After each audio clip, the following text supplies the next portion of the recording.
सौम्या के फोन की घंटी लगातार बज रही थी। उसने आंख खोली तो देखा रात के 2 बज रहे हैं।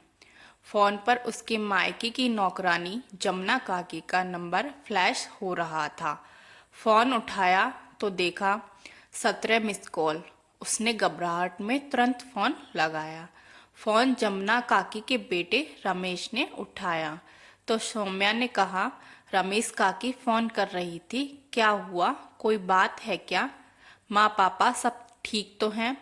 वो दीदी, दरअसल बात ये है कि जमीन विवाद के चक्कर में आज आपके पापा और गांव का वो दबंग लड़का रोशन ने बाबूजी को बहुत मारा है।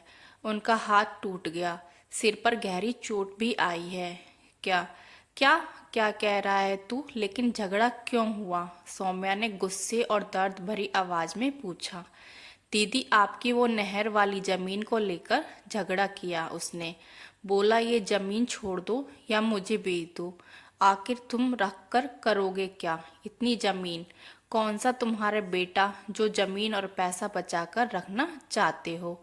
तुम्हारे मरने के बाद तो ये वैसे भी तुम्हारे पट्टीदार ही लेंगे। जब बाबूजी ने मना किया तो उसने लाठी डंडे लात घूंसे से बहुत पिटाई की उनकी। किसी की हिम्मत नहीं हुई उन्हें बचाने की। साथ ही उसने धमकी दी कि अगर कोई शिकायत दर्ज कराई तो वो उसके पूरे खानदान का नामो निशान मिटा देगा। लेकिन ये सब हुआ कब? सुबह तो मेरी वीडियो कॉल पर बात हुई, तब सब ठीक था। दीदी, दोपहर की घटना है ये। बाबूजी ने तो आपको बताने से मना किया था, लेकिन माँ और मुझसे रहा नहीं गया। आज बाबूजी बहुत रो रहे थे।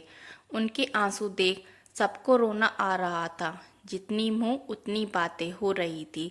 कोई कहता कि बेटा होता तो आज रोशन की हिम्मत न होती जमीन पर नजरें डालने की, तो कोई कहता कि अरे उससे कौन दुश्मनी मोल लेगा, किसको अपनी जान प्यारी नहीं। सौम्या की आंखों से झरझर आंसू गिरने लगे। उसने फोन काट दिया। उसके रोने की आवाज़ सुनकर बगल में सोए उसके पति अमन ने कहा, सौम्या, किसका फ़ोन था? क्या हुआ, बताओ तो सही। सौम्या ने रोते हुए सारी बात बताई तो अमन ने कहा, तुम रोना बंद करो। मैं अपने कुछ परिचय के दोस्तों से बात करता हूँ। वो कल बाबूजी के साथ जाकर पुलिस कंप्लेन कर देंगे। रोते हुए सौम्या ने कहा, अमन, एक बात पूछूं? बुरा तो नहीं मानोगे? अमन, नहीं, पूछो, क्या पूछना है? सौम्या ने कहा, अगर कोई तुम्हारे पापा के साथ ऐसा करता तो भी तुम यही करते? अमन ने तब कहा, मेरे पापा को अगर कोई हाथ लगाए तो मैं उसका हाथ उसके शरीर से अलग कर दूंगा। इतना ही नहीं, मुझे खुद को नहीं पता कि मैं उसकी क्या हालत कर दूंगा। सौम्या ने कहा, ठीक है अमन, मुझे मेरा जवाब मिल गया। अब मैं आज सुबह ही गांव जाऊंगी। अमन ने कहा, ठीक है, मैं भी साथ चलूंगा। शाम 5 बजे तक सौम्या और अमन गांव पहुंच गए। पूरा गांव उन्हें देख रहा था। सौम्या ने बैग अपने घर पर रखा और अपने पापा को गले लगाया तो उनके तन से ज्यादा अपमान की चोट का दुख सैलाब बनकर बहने लगा। उसने अपने पापा के आंसू पोंछे और मुस्कुराकर कहा, आपकी बेटी आ गई है। बस अब आज के बाद आप कभी नहीं रोएंगे, ना ही किसी की हिम्मत होगी आपकी तरफ आंख उठाने की।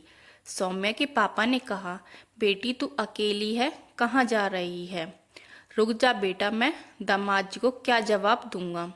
सौम्या ने जाते हुए कहा, आपको किसी को कोई जवाब नहीं देना होगा, आप बस मेरा इंतजार कीजिए। सौम्या रोशन के दरवाजे पर पहुंची, जहां गांव के पुरुषों का जमावड़ा लगा हुआ था। सबके बीच बैठा रोशन ठहाके लगा रहा था।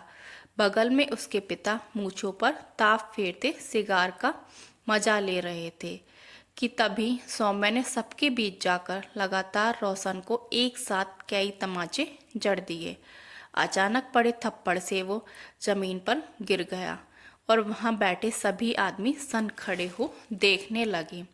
कॉलर पकड़कर रोशन को सौम्या ने जमीन से उठाकर आंखों में आंखें डालकर कहा, ये थप्पड़ मैं चाहती तो तेरे सामने तेरे बाप को भी मार सकती थी, लेकिन तब तेरी और मेरी परवरिश में कोई फर्क नहीं रह जाता। तेरी हिम्मत कैसे हुई मेरे पापा पर हाथ उठाने की? अब उठा हाथ, देखूं तेरी मर्दानी कितनी है। तू शायद भूल गया कि जिस पर तुमने हाथ उठाया उनकी एक बेटी तुझ जैसे 11 बेटे पर अकेले भारी है। ऐसे ब्लैक बेल्ट नहीं मिला मुझे। और अगर डॉक्टर सौम्या किसी की जान बचाना जानती है तो वक्त आने पर किसी की जान ले भी सकती है। चल उठा लाठी, देखूं तेरी लाठी और तुझ में कितनी ताकत है। माहौल में एकदम सन्नाटा छा गया था, क्योंकि किसी को भी उम्मीद नहीं थी कि सौम्या इस तरह का कदम उठाएगी। तमाशबीन बनी भीड़ में आज खुशी थी। सौम्या अपने माता पिता की इकलौती संतान थी, जिसे पढ़ा लिखा कर उसके पापा ने उसे डॉक्टर बनाया था। उसे उसके आत्मरक्षा के लिए जूडो कराटे से लेकर हर वो गुण सिखाए थे जिससे वो हमेशा निडर आत्मनिर्भर रहकर समाज में सम्मान के साथ अपना जीवन जिए। अपने बेटे का ये हाल देखकर रोशन के पापा ने कहा, रे छोरी, तेरी ये मजाल जो तू मेरे बेटे को सबके सामने मारे। तेरे बापू ने तुझे शिक्षा ही दी, सिर्फ लगता है संस्कार देना भूल गया। सौम्या ने तब कहा, काका, मेरे बापू ने तो मुझे शिक्षा और संस्कार दोनों दिए, लेकिन तन्ने के दियो अपने बेटे को, न शिक्षा न संस्कार, कुछ भी ना दियो। अच्छा होता कि थोड़ी तमीज सिखा देते, पर कोई ना, मैं कर दूंगी।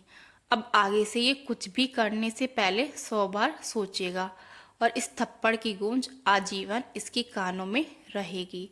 रोशन ने हाथ उठाने की जैसी ही कोशिश की, वहाँ अमन भी पुलिस के साथ आ चुका था, क्योंकि वहाँ का डीएम उसका मित्र था। उसने कहा, हमें तो बड़े दिन से तलाश थी, लेकिन कोई गवाही ही देने को तैयार नहीं था। लेकिन कहते हैं ना कि एक ना एक दिन बुराई का अंत होता ही है। सौम्या के पापा आज गर्व से फूले नहीं समा रहे थे। अमन ने उनको गले लगाकर कहा, बाबूजी, अब आप अकेले नहीं, आपकी ये एक धाकड़ बेटी ऐसे कई बेटों पर भारी है। तब सौम्या के पापा उसे गले लगाकर मुस्कुराने लगे। ताली बजाती जमुना काकी ने कहा, देखा मालिक, आप बेकार में ही डर रहे थे। मैं ना कहती थी कि अपनी सौम्या धाकड़ छुरी है। अब तो मैं यही चाहूँगी कि मेरे राजेश को भी सौम्या बेटी जैसी एक छुरी हो जाए। तो दोस्तों, अगर आपको हमारी ये कहानी पसंद आई हो तो लाइक, शेयर एंड सब्सक्राइब कीजिएगा।